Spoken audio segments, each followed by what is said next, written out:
Secret പ്രോഗ്രാമിലേക്ക് എല്ലാ മനഃപ്രേക്ഷകർക്കും ഹൃദ്യമായ സ്വാഗതം. ഇന്ന് നമ്മൾ ചർച്ച ചെയ്യുന്നത് കഴിഞ്ഞ എപ്പിസോഡിന് തുടർച്ചയെന്നോണം പാപം എന്ന വിഷയത്തെക്കുറിച്ചാണ്. നമ്മുടെ ഈ ചർച്ചയിൽ പങ്കെടുക്കുവാനും നമ്മുടെ ചോദ്യങ്ങൾക്കും സംശയങ്ങൾക്കും ഉത്തരം നൽകുവാനുമായിട്ട് എത്തിച്ചേർന്നിരിക്കുന്നത് തലശ്ശേരി അതിരൂപതയുടെ സഹായമെത്രാനും ശാലൂൺ TV പ്രേക്ഷകർക്ക് ഏറെ സുപരിചിതനുമായ അഭിവന്ദ്യ മാർ ജോസഫ് പാംബ്ലാനി പിതാവാണ്. പിതാവിനെ ഏറ്റവും സ്നേഹത്തോടുകൂടെ ഈ പ്രോഗ്രാമിലേക്ക് സ്വാഗതം ചെയ്യുന്നു. അതുപോലെ തന്നെ ഈ ചർച്ചയിൽ പങ്കെടുക്കുവാനും തങ്ങളുടെ ചോദ്യങ്ങളും സംശയങ്ങളും ഉന്നയിക്കുവാനുമായി എത്തിയിരിക്കുന്നത് തലശ്ശേരി അതിരൂപതയിലെ ഭീമനടി ക്രിസ്തുരാജ ദേവാലയത്തിലെ മതാധ്യാപകരും PTA പ്രതിനിധികളുമാണ്. അവരെയും ഏറ്റവും സ്നേഹത്തോടുകൂടെ ഈ പ്രോഗ്രാമിലേക്ക് സ്വാഗതം ചെയ്യുന്നു.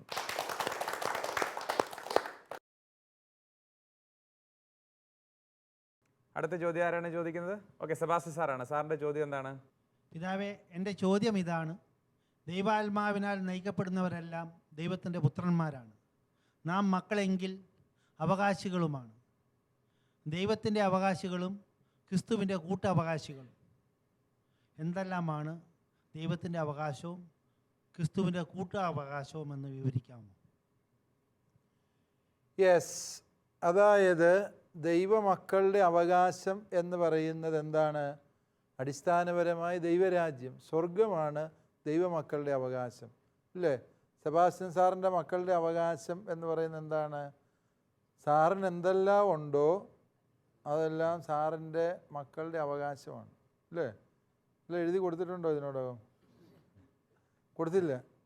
ഇല്ലേലോ കൊടുത്തില്ലേലും അവർക്ക് അവകാശപ്പെട്ടതാണ്, അല്ലേ? കൊടുക്കാറായിട്ടില്ല. അപ്പോൾ ഇത് തന്നെയാണ് സാറിൻ്റെ മക്കളുടെ അവകാശം എന്ന് പറയുന്നത്. സാറിന് എന്തെല്ലാം ഉണ്ടോ അത് വഴിയെ പോകുന്ന ആർക്കും അതിന് അവകാശമില്ല. അതിൻ്റെ അവകാശം ആരാ? സാറിൻ്റെ മക്കൾക്കുള്ളതാണ്. ആ അവകാശം അതുപോലെയാണ് ദൈവമക്കളുടെ അവകാശം എന്ന് പറഞ്ഞാൽ ദൈവത്തിന് എന്തെല്ലാം ഉണ്ടോ അത് ദൈവമക്കൾക്കും അവകാശപ്പെട്ടതാണ്. ദൈവത്തിൻ്റെ സ്നേഹം ദൈവമക്കളുടെ അവകാശമാണ്. ദൈവത്തിൻ്റെ കാരുണ്യം ദൈവമക്കളുടെ അവകാശമാണ്. ദൈവഭവനമായ സ്വർഗം ദൈവമക്കളുടെ അവകാശമാണ്. നിത്യജീവൻ ദൈവമക്കളുടെ അവകാശമാണ്. പാപമില്ലാത്ത പരിശുദ്ധിയുടെ ജീവിതം അത് ദൈവമക്കളുടെ അവകാശമാണ്. അപ്പോൾ ദൈവത്തിൻ്റെ സ്വന്തമായതെല്ലാം ദൈവമക്കളുടെ അവകാശമാണ്. ക്രിസ്തുവിൻ്റെ കൂട്ടവകാശം എന്ന് പറയുമ്പോൾ ഇത് തന്നെയാണ്. ദൈവത്തിൻ്റെ ഈ അവകാശം, അതിൻ്റെ യഥാർത്ഥ അവകാശി ആരാണ്?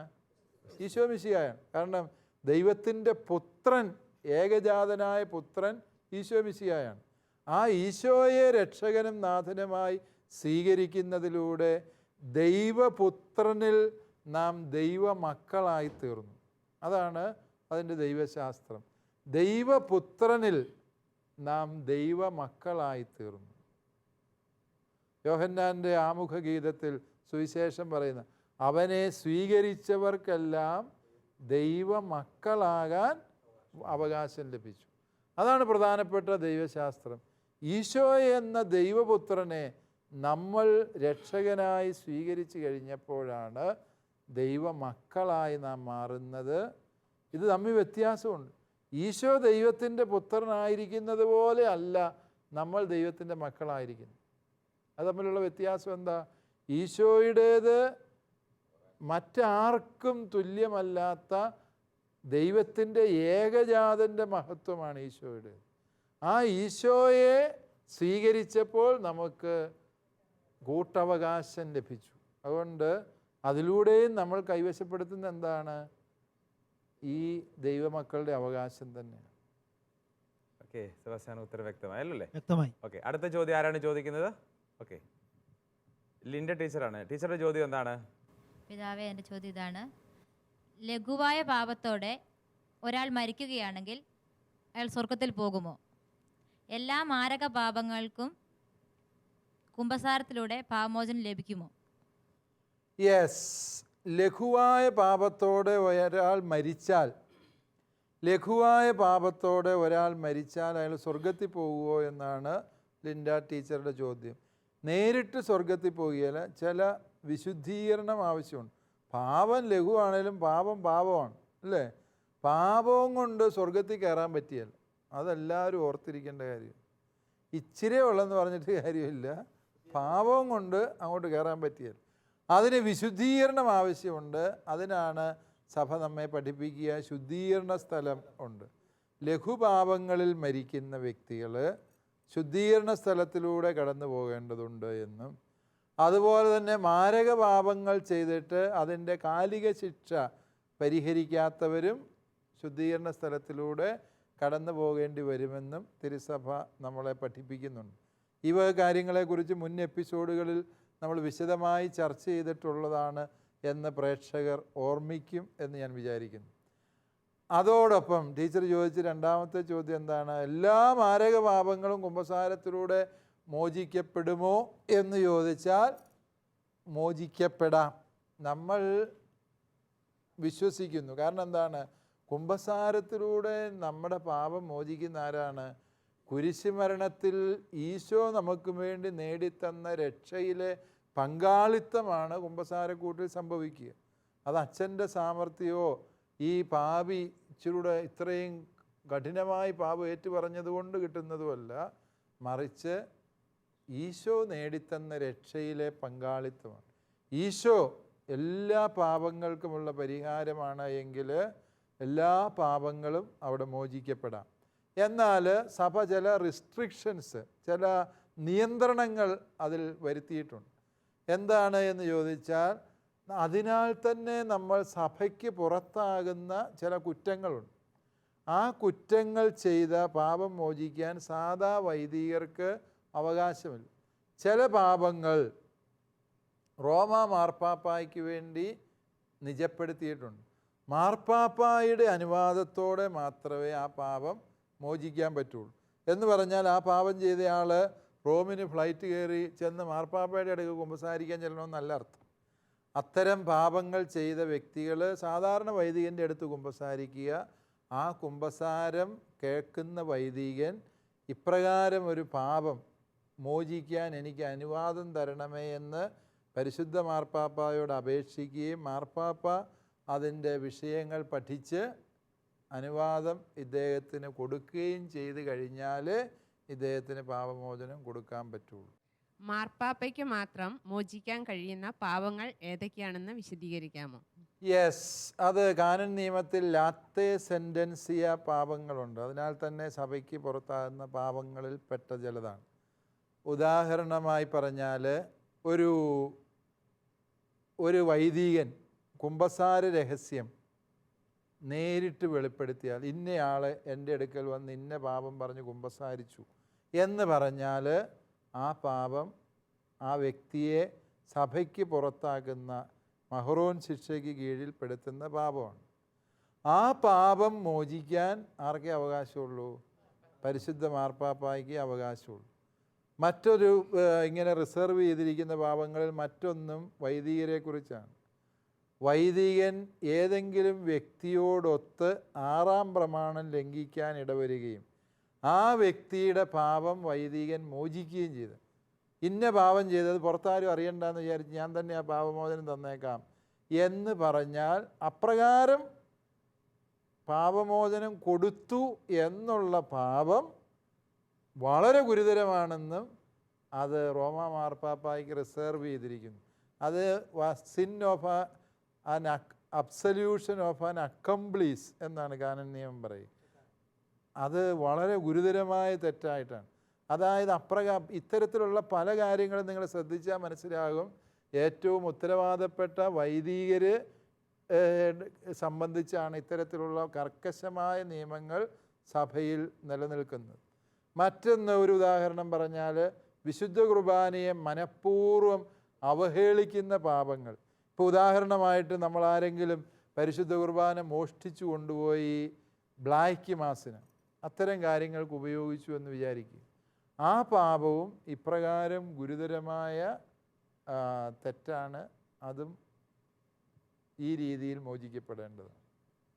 ഇത്തരത്തിലുള്ള ഒരു പാപം ചെയ്തു കഴിഞ്ഞാൽ ഒരു പുരോഹിതൻ്റെ അടുത്ത് കുമ്പസാരിക്കുന്നു, പക്ഷേ പാപമോചനം മാർപ്പാപ്പയിൽ നിന്നേ കിട്ടുള്ളൂ എന്ന് പറയുന്നു. അതെങ്ങനെ സാധ്യമാകും? യെസ്, അത് നല്ല ചോദ്യമാണ്. അത് പല സ്റ്റെപ്പുകളിലൂടെ അത് സാധിക്കുകയുള്ളൂ. ഇപ്രകാരം ഒരാളുടെ അടുക്കൽ, ഇപ്പം ഞാനൊരു വൈദികനാണ്, എൻ്റെ അടുക്കൽ വന്ന ഒരാൾ ഈ പാപം ഏറ്റു പറഞ്ഞു, ഞാൻ ഈ പാപം മോചിക്കാനുള്ള അധികാരം എൻ്റെ അടുത്ത് ഒരാൾ ഇങ്ങനെ കുമ്പസാരിച്ച് ഇന്നയാൾ കുമ്പസാരിച്ചെന്നോ ഒന്നും പറയാൻ പാടില്ല. കുമ്പസാര രഹസ്യം അപ്പോഴും സൂക്ഷിക്കണം. ആ വ്യക്തി ഇപ്രകാരം ഒരു പാപം മോചിക്കാൻ എനിക്ക് അധികാരം തരണമേ എന്ന് പറഞ്ഞ് മാർപ്പാപ്പായ്ക്ക് അവിടെ സേക്രഡ് പെനിറ്റൻഷ്യറി എന്ന് പറഞ്ഞ കോൺഗ്രിഗേഷനിലേക്കാണ് ഈ അപേക്ഷ സ്വന്തം രൂപതാധ്യക്ഷൻ്റെ അനുവാദത്തോടുകൂടി അല്ലെങ്കിൽ ശുപാർശയോടുകൂടി അയക്കുന്നു. അയച്ചു കഴിയുമ്പോൾ അതിന് മറുപടി ഈ വിഷയം പഠിച്ച ശേഷം അവിടെ നിന്ന് മറുപടി തരുന്നു.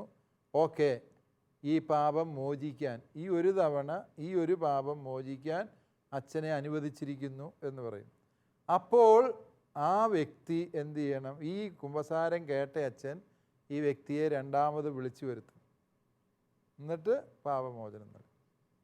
അതുവരെയും ആ വ്യക്തി മഹ്റൂൻ ശിക്ഷയിലാണ്, സഭയ്ക്ക് പുറത്താണ്. പിതാവേ, അങ്ങനെയെങ്കിൽ ആദ്യത്തെ കുമ്പസാരത്തിന് ശേഷം പാപമോചനം ലഭിക്കുന്നതിന് മുൻപ് ആ വ്യക്തി മരിച്ചുപോയാൽ ആ വ്യക്തി നരകത്തിൽ പോകുമോ? ആ വ്യക്തി നരകത്തിൽ പോകുമോ ഇല്ലയോ എന്ന് അന്തിമമായി പറയാൻ എനിക്ക് അധികാരമില്ല. അത് ദൈവത്തിന് മാത്രമേ അധികാരമുള്ളൂ. ആ വ്യക്തിയുടെ രക്ഷ ഉറപ്പാണ് എന്ന് പറയാൻ സഭാ നിയമം അനുസരിച്ച് നമുക്ക് സാധിക്കുകയില്ല. ഒരു കാര്യം നമുക്ക് ആശ്വസിക്കാം, ആ വ്യക്തി അനുതാപത്തോടുകൂടി പാപം ഏറ്റുപറഞ്ഞു എന്നുള്ളത് ആ വ്യക്തിയെ സംബന്ധിച്ച് ദൈവം നല്ല കാര്യമായി പരിഗണിക്കും. ആ പാപത്തിൻ്റെ മോചനം ആ വ്യക്തിക്ക് ലഭിച്ചു കഴിഞ്ഞാലേ ആ കുമ്പസാരം പൂർണ്ണമാകുന്നുള്ളൂ. പാപമോചനത്തിലൂടെയാണ് പാപം ഇല്ലാതാകുന്നത്. അതിനിടയിൽ ഒരാൾ മരിക്കാതിരിക്കാൻ നമുക്ക് പ്രാർത്ഥിക്കാം, അല്ലേ? അതുകൊണ്ടാണ് നമ്മൾ ജപമാല ചെല്ലുമ്പോഴൊക്കെ അങ്ങേ സഹായം കൂടുതൽ ആവശ്യമുള്ള എല്ലാ ആത്മാക്കളെയും സ്വർഗത്തിലേക്ക് ആനയിക്കണം. അതായത് ചില മനുഷ്യർക്ക് ദൈവത്തിൻ്റെ കരുണയും കരുതലും കൂടുതൽ ആവശ്യമുണ്ട്. അത്തരക്കാർക്ക് വേണ്ടിയാണ് സഭ എല്ലാ ദിവസവും പ്രാർത്ഥിക്കുന്നുണ്ട് അവർക്ക് വേണ്ടി. അതുകൊണ്ട് അത്തരത്തിൽ നമുക്ക് ഉറപ്പിച്ച് പറയാൻ പറ്റിയല്ല. പാപമോചനം കിട്ടുന്നതിന് മുൻപ് ആ വ്യക്തി യഥാർത്ഥത്തിൽ സ്വർഗത്തിൽ പോകുമെന്ന് ചോദിച്ചാൽ ഉറപ്പിച്ച് പറയാൻ പറ്റില്ല. ദൈവത്തിൻ്റെ കരുതലിനും കരുണയ്ക്കും ആ വ്യക്തിയെ വിട്ടു നൽകുക എന്ന് മാത്രമേ നമുക്ക് പറയാൻ പറ്റൂ. അടുത്ത ചോദ്യം ആരാണ്? ഓക്കെ, രേഖ ടീച്ചറാണ്. ടീച്ചറുടെ ചോദ്യം എന്താണ്? പിതാവേ, എല്ലാവരോടും കരുണ കാണിക്കാൻ വേണ്ടി ദൈവം എല്ലാവരെയും അനുസരണമില്ലാത്തവരാക്കി എന്ന് വചനം പറയുമ്പോൾ നമ്മൾ എന്താണ് മനസ്സിലാക്കേണ്ടത്? രേഖ ടീച്ചറെ, അതിന് അമിതമായി ആ വചനത്തിന് പ്രാധാന്യം കൊടുക്കേണ്ട കാര്യമില്ല. അത് പൗലോസ്ലീഹ വളരെ കലാപരമായിട്ടൊരു കാര്യം പറയുന്നതാണ്. അതായത് റോമാലേഖനത്തിൻ്റെ സ്ട്രക്ചർ നോക്കിയാൽ നമുക്കറിയാം. 1-ാം അധ്യായം 18 മുതൽ ഉള്ള വാക്യങ്ങളിൽ പൗലോസ്ലീഹ 32 വരെയും പറഞ്ഞു, വിജാതിയർ പ്രപഞ്ചത്തിലെ ദൈവിക വെളിപാട് മനസ്സിലാക്കാതെ പാപം ചെയ്തു, അതുകൊണ്ട് അവർ പാപികളാണ്. 2-ാം അധ്യായം 1-ാം വാക്യം മുതൽ യഹൂദര് ദൈവം കൊടുത്ത പ്രമാണങ്ങളെ ലംഘിച്ചതുകൊണ്ട് അവരും പാപികളാണ്. അതുകൊണ്ട് എല്ലാ മനുഷ്യരും പാപം ചെയ്ത് ദൈവകൃപ നഷ്ടമാക്കി. 3-ാം അധ്യായം 21-ാം വാക്യം എത്തുമ്പോൾ പൗലോസ്ലീഹ എത്തുന്ന കൺക്ലൂഷനാണത്. എല്ലാ മനുഷ്യരും പാപം ചെയ്ത് ദൈവകൃപ നഷ്ടമാക്കി. അതായത് നിയമം പാലിച്ചതുകൊണ്ടും ആരും രക്ഷപ്പെടാൻ പോകുന്നില്ല, സ്വന്തം കഴിവുകൊണ്ടും രക്ഷപ്പെടാൻ പോകുന്നില്ല. മനുഷ്യൻ്റെ രക്ഷയ്ക്ക് ദൈവത്തിൻ്റെ കൃപ ആവശ്യമുണ്ട് എന്ന് ശ്ലീഹ വ്യക്തമാക്കുന്നതാണത്. നിയമം അനുസരിച്ചു, അതുകൊണ്ട് ഇനി എനിക്ക് ദൈവകൃപ വേണ്ടെന്ന് ആരും പറയരുത്. അതല്ല എങ്കിൽ ഞാൻ പരമാവധി പരിശ്രമിച്ചിട്ടുണ്ട്, എനിക്കിനി ദൈവത്തിൻ്റെ കൃപയൊന്നും വേണ്ടെന്ന് പറയരുത്. എല്ലാ മനുഷ്യർക്കും കൃപയുടെ ആവശ്യമുണ്ട്. അതുകൊണ്ട് തങ്ങളുടെ പാപാവസ്ഥയെക്കുറിച്ച് എല്ലാ മനുഷ്യർക്കും അവബോധം വേണം എന്നതാണ് അപ്പോസ്തലൻ അവിടെ വിവക്ഷിക്കുന്നത്. അടുത്ത ചോദ്യം ആരാണ് ചോദിക്കുന്നത്? ഓക്കെ, ടീച്ചറുടെ ചോദ്യം എന്താണ്? പിതാവേ, മതബോധന ഗ്രന്ഥം 1868 ഖണ്ഡികയിൽ പാപം മനുഷ്യനെ പരസ്പരം തിന്മയിൽ സഹകാരികളാക്കുന്നു എന്ന് പഠിപ്പിക്കുമ്പോൾ എന്താണ് അർത്ഥമാക്കുന്നത്? അതുപോലെ എങ്ങനെയാണ് ഒരു തിന്മയിൽ നാം സഹകാരികളാകുന്നത്? പാപം മനുഷ്യനെ തിന്മയിൽ സഹകാരികളാക്കുന്നു എന്നുള്ളതിൻ്റെ വിശദീകരണമാണ് ടീച്ചർ ചോദിക്കുക. അതായത് ഇപ്പം നമുക്ക് അതിൻ്റെ ലളിതമായ ഉദാഹരണം പറഞ്ഞ ആദിപാപത്തിൻ്റെ കഥ തന്നെ. പിശാച് വന്ന് ഹവ്വായെ പ്രലോഭിപ്പിച്ച് ഒരു പഴം തീറ്റിച്ചു, അല്ലേ? ഉടനെ ചേട്ടത്തി എന്നാ ചെയ്തു? അതൊരെണ്ണം പറിച്ചുകൊണ്ട് കെട്ടിയവൻ്റെ അടുത്തേക്ക് ചെന്നു. അവൾക്കത് തിന്നേച്ച് അവിടെ എങ്ങനെ ഇരുന്നാൽ മതിയായിരുന്നു, വലിയ പ്രശ്നമില്ലാതെ പരിഹരിച്ചെടുക്കാമായിരുന്നു. അവൾ അത് കൊണ്ടുപോയി കെട്ടിയവനെയും തിരിച്ചു. പാപം എപ്പോഴും പങ്കാളികളെ തേടുന്നു എന്നുള്ളത് ഒരു പരമാർത്ഥമായ സത്യമാണ്, അല്ലേ? അതായത് പാപം പകർച്ചവ്യാധി പോലെ ഒരു വ്യക്തിയിൽ പാപമുണ്ട് എങ്കിൽ അത് ആ വ്യക്തിയുമായി ബന്ധപ്പെട്ട എല്ലാ മേഖലകളിലേക്കും ആ പാപത്തെ പടർത്താൻ ആ വ്യക്തിക്ക് കഴിയുന്നു എന്നുള്ളത് സത്യമാണ്. ഇപ്പം മോഷ്ടാക്കൾ, ഒരു കള്ളൻ വേറൊരുത്തനെ കൂട്ടുകൂടിയാൽ അവനെ എങ്ങനെയാലും മോഷണം പഠിപ്പിച്ച് ഇവനേക്കാളും വലിയ കള്ളനാക്കി തീർക്കും. തെറ്റായ കൂട്ടുകെട്ടുകൾ മനുഷ്യനെ വഴിതെറ്റിക്കുന്നു എന്ന് നിങ്ങൾ വേദപാഠ ക്ലാസ്സിൽ പഠിപ്പിക്കുകയല്ലേ? അതിൻ്റെ കാരണം അതാണ്. പാപവുമായി ആരെല്ലാം സഹകരിക്കാൻ ഇടവരുന്നു അവരെല്ലാവരും എന്തായിത്തീരുന്നു? പാപികളായിത്തീരുന്നു. ദാവീദിൻ്റെ കഥ നോക്ക്. ബത്ശേബായ്ക്കും ദാവീദിനും തമ്മിൽ ചെറിയ ഇഷ്ടമുണ്ട്. അല്ലെ ആ ചേട്ടത്തിക്ക് അന്നേരം തന്നെ പണി നിർത്തി പോയാൽ മതി. ചേട്ടത്തി എന്ത് ചെയ്തു? ദാവീദ് രാജാവാണല്ലോ, പട്ടാളക്കാരനേക്കാളും ഭേദം രാജാവാണല്ലോ എന്ന് വിചാരിച്ച് അവളും ഒത്തുകൂടി. അവർ രണ്ടുപേരും കൂടി യോവാബ് എന്നവൻ്റെ ഉറിയായുടെ കഥ കഴിക്കാൻ പോയി. അതിന് യോവാബ് എന്ന സൈന്യാധിപനെ കൂട്ടുപിടിച്ചു. നോക്കുക, ഒരാളുടെ പാപം ബത്ശേബായി പങ്കാളിയാകുന്നു, അതിനുശേഷം സൈന്യാധിപൻ അതിനകത്ത് പങ്കാളിയാകുന്നു. എല്ലാവരും കൂടി ചേർന്ന് വ്യഭിചാരവും കൊലപാതകവും നടത്തി പാപം എപ്പോഴും ഇങ്ങനെ ചെയിൻ റിയാക്ഷൻ പോലെ അടുത്തടുത്ത ആളുകളിലേക്ക് കടന്നു പോകും, അല്ലേ? അത് നമ്മൾ തിരിച്ചറിയേണ്ടതാണ്. പാപത്തിൽ സഹകരിക്കുക എന്ന് പറഞ്ഞാൽ മറ്റൊരാൾ ദൈവസ്നേഹത്തിന് വിരുദ്ധമായി ചിന്തിക്കുകയും പറയുകയും ചെയ്യുന്നതിനോട് സഹകരിക്കുന്നതോ പ്രോത്സാഹിപ്പിക്കുന്നതോ അതിനെ തടയാൻ ശ്രമിക്കാതിരിക്കുന്നതോ പാപത്തോട് സഹകരിക്കുന്നതിന് സമാനമാണ്. ഏറ്റവും ലളിതമായ ഉദാഹരണം പറഞ്ഞാൽ, നിങ്ങളുടെ അടുത്ത് വന്നിരുന്ന് നിങ്ങളുടെ കൂട്ടുകാരി വേറൊരു ടീച്ചറിനെ കുറ്റം പറയുകയെന്ന് വിചാരിച്ചു. അതിനെ തടയാതിരിക്കുന്ന എന്താണ്? പാപത്തിലുള്ള സഹകരണമാണ്. പിതാവ് പറഞ്ഞതുപോലെ പാപം മറ്റുള്ളവരെ സഹാരികളാക്കുന്ന എന്നുള്ളതിന് ഉദാഹരണം, മദ്യപാനികളുടെ ആളുകൾ മദ്യം കഴിക്കാത്തവരെ നിരന്തരം പ്രോത്സാഹിപ്പിക്കുകയും മദ്യം ഒഴിച്ചു കൊടുക്കുകയും ചെയ്യുന്ന ഒരവസ്ഥയൊക്കെ നമുക്കറിയാവുന്നതാണല്ലോ. യെസ്, അത് ശരിയാണ്. സാറ് പറഞ്ഞ വളരെ വലിയ സത്യമാണ്. ഈ നാട്ടിലെ ബഹുഭൂരിപക്ഷം പേരും മദ്യപാനികളായി തീർന്നിട്ടുള്ളത് ഇപ്രകാരം ഏതെങ്കിലും സാഹചര്യങ്ങളുടെ സമ്മർദ്ദത്തിലോ പാപത്തിന് സഹകാരികളാകാനുള്ള കൂട്ടുകാരുടെ നിർബന്ധത്തിൻ്റെ പേരിലോ ഒക്കെയാണ് മദ്യത്തിൻ്റെ വഴികളിലൂടെ പോയിട്ടുള്ളത് എന്നുള്ളത് ഒരു പരമാർത്ഥമാണ്. ഓക്കെ, അടുത്ത ചോദ്യം. ഓക്കെ, ടീച്ചറുടെ ചോദ്യം എന്താണ്? പിതാവെ, സ്വർഗത്തെ നോക്കി നിലവിളിക്കുന്ന പാപങ്ങളുണ്ടെന്ന് മതബോധന ഗ്രന്ഥത്തിൽ നാം കാണുന്നു. ഉൽപ്പത്തി പുസ്തകം 4-ാം അധ്യായം 10-ാം വാക്യത്തിൽ നിന്റെ സഹോദരൻ്റെ രക്തം മണ്ണിൽ നിന്ന് എന്നെ വിളിച്ച് കരയുന്നു എന്ന് നാം കാണുന്നു. ഇതേപോലെ സ്വർഗത്തെ നോക്കി നിലവിളിക്കുന്ന മറ്റു പാപങ്ങളെക്കുറിച്ച് വിശദമാക്കാമോ? യെസ്, സ്വർഗത്തെ നോക്കി നിലവിളിക്കുന്ന പാപം എന്ന് പറഞ്ഞാൽ നമ്മൾ നമസ്കാര പുസ്തകത്തിൽ പഠിച്ചിട്ടുണ്ട്. ദൈവസന്നിധിയിൽ പ്രതികാരം ആവശ്യപ്പെടുന്ന പാപങ്ങൾ, ഇല്ലേ? അങ്ങനെ കേട്ടിട്ടുണ്ട്, ഇല്ലേ? ഏതൊക്കെയാണവ? മനഃപൂർവ്വം കൊലപാതകം ചെയ്യുന്നത്, പ്രകൃതി വിരുദ്ധ പാപങ്ങളിൽ ലൈംഗിക പാപങ്ങളിൽ ഏർപ്പെടുന്നത്, വേലക്കാർക്ക് കൂലി കൊടുക്കാതിരിക്കുന്നത്, ദരിദ്രർ, വിധവകൾ, അനാഥർ എന്നിവരോട് കരുണ കാണിക്കാതിരിക്കുന്നത്. ഇതൊക്കെയുമാണ് ദൈവത്തിന് മുമ്പിൽ പ്രതികാരമർഹിക്കുന്നത്. നമ്മൾ ടീച്ചർ ഇവിടെ നേരത്തെ സൂചിപ്പിച്ചത് സഹോദരനായ ആബേൽ, അവനൊരു പാവത്താനാണ്. ഈ കാട്ടുമുട്ടാളനായ കായനോട് എതിരിടാൻ ശേഷിയില്ലാത്ത അനിയൻ, കായബലത്തിൽ അവൻ ദുർബലനായിരുന്നു. അവനെ ഈ ദുഷ്ടൻ വിറകുമുട്ടിക്ക് അടിച്ചു കൊന്നു. ചോദിക്കാനും പറയാനും ആരുമില്ല. അവൻ്റെ രക്തം മണ്ണിൽ നിന്ന് ദൈവത്തെ വിളിച്ച് കരഞ്ഞു എന്നാണ് വചനം പറയുന്നത്, ഇല്ലേ? അതായത് ഈ പറഞ്ഞ പാപങ്ങളെ പലതിനെയും നോക്കിയാൽ നമുക്ക് മനസ്സിലാകും, ഇത് പലതിനും ചോദിക്കാനും പറയാനും ആളില്ലാത്ത, പലപ്പോഴും നിസ്സഹായരും നിരാലംബരുമായ വ്യക്തികൾക്കെതിരെ ചെയ്യുന്ന പാപങ്ങളോ അതല്ലെങ്കിൽ മറ്റാരും അറിയാത്തതുമായ പാപങ്ങളോ ആണ്, അല്ലേ? അത്തരം പാപങ്ങൾക്ക് അധികം സാക്ഷികളൊന്നും ഉണ്ടാകില്ല. പക്ഷേ ദൈവം സ്വർഗത്തിൽ നിന്ന് കണ്ടു. അതിൻ്റെ യഥാർത്ഥ സാക്ഷികൾ ആരൊക്കെയാണ്? ആകാശവും ഭൂമിയും അതിൻ്റെ സാക്ഷികളാണ്. ഞാൻ ഭൂമിയെ വിധിക്കാൻ വരുന്നു, ആകാശമേ ഭൂമിയെ നിങ്ങൾ കണ്ടുകൊള്ളുക എന്ന് ദൈവം സങ്കീർത്തനത്തിൽ പറയുന്നു. ഇത്തരം പാപങ്ങളുടെ സാക്ഷികൾ ആകാശവും ഭൂമിയുമാണ് എന്നതും കൂടി നമ്മൾ തിരിച്ചറിയുക. അത്തരം ആരാരും ചോദിക്കാനില്ലാത്തവർക്ക് വേണ്ടി ദൈവം ചോദിക്കുന്ന പാപങ്ങൾ, ആരും കാണുന്നില്ല എന്ന് വിചാരിച്ച് നാം ചെയ്യുന്ന രഹസ്യ പാപങ്ങൾ, അവയൊക്കെയും ദൈവത്തിരുമുമ്പിൽ നിലവിളിക്കുന്ന, നീതിക്കായി നിലവിളിക്കുന്ന പാപങ്ങളാണ്. ഇനി അടുത്ത ചോദ്യം ആരാണ് ചോദിക്കുന്നത്? ഓക്കെ, ജോസഫ് സാറാണ്. ജോസഫ് സാറിൻ്റെ ചോദ്യം എന്താണ്?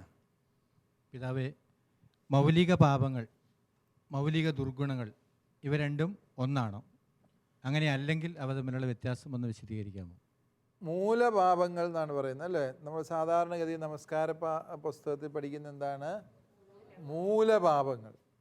മൂലപാപങ്ങളും അവയ്ക്കെതിരായ പുണ്യങ്ങൾ, അതിനെയാണ് മൂലപുണ്യങ്ങൾ എന്ന് പറയുന്നത്. അവ ഏതൊക്കെയാണ്? മൂലപാപങ്ങൾ നമ്മൾ ആമുഖ ക്ലാസ്സിൽ നേരത്തെ പഠിച്ചതാണ്. മൂലപാപങ്ങളും അവയ്ക്കെതിരായ പുണ്യങ്ങളും നമ്മൾ മനസ്സിലാക്കുക. മൂലപാപങ്ങളും മൂലദോഷങ്ങളും അവ തമ്മിൽ വ്യത്യാസമുണ്ടെന്നാണോ ചോദിച്ചത്? അവ തമ്മിൽ വ്യത്യാസമില്ല, അവ ഒരേ അർത്ഥത്തിൽ തന്നെയാണ് മനസ്സിലാക്കുന്നത്. അവ എന്തുകൊണ്ട് മൂലപാപങ്ങൾ എന്ന് വിളിക്കുന്നു എന്നുള്ളതിൻ്റെ കാരണവും ഞാൻ നേരത്തെ പറഞ്ഞതാണ്. കാരണം ആ ഒരു പാപത്തിൻ്റെ കൂടെ അനുബന്ധമായി ഒട്ടനവധി പാപങ്ങൾ പ്രത്യക്ഷപ്പെടുന്നു എന്നുള്ളതിനാലാണ് അവയെ മൂലപാപങ്ങൾ. വേരാണ് മൂലം എന്ന് പറഞ്ഞാൽ വേരായ പാപം. മൗലികം എന്ന് പറയുമ്പോൾ എല്ലാത്തിൻ്റെയും തലയായി നിൽക്കുന്ന പാപം എന്ന് പറയും. തലയുണ്ടെ കൂടെ ഉടലൂടെ ഉണ്ട് എന്ന് പറയുന്നത് പോലെയാണ്. വേരുണ്ടെങ്കിൽ അതിൻ്റെ കൂടെ വൃക്ഷവും ഉണ്ട് എന്ന് പറയുന്നത് പോലെ ഈ പാപം ഉണ്ടെങ്കിൽ അതിനനുബന്ധമായ മറ്റ് പാപങ്ങളും കൂടെ ഉണ്ട് എന്ന അർത്ഥത്തിലാണ് മൂലപാപം, മൗലിക പാപം എന്നൊക്കെ പറയുന്നത്. അവ തമ്മിൽ വ്യത്യാസമില്ല. ഈ വിഷയത്തെക്കുറിച്ചുള്ള ചർച്ച ഇവിടെ അവസാനിക്കുന്നില്ല. അടുത്ത എപ്പിസോഡിൽ വീണ്ടും കാണുന്നതുവരെ നന്ദി, നമസ്കാരം.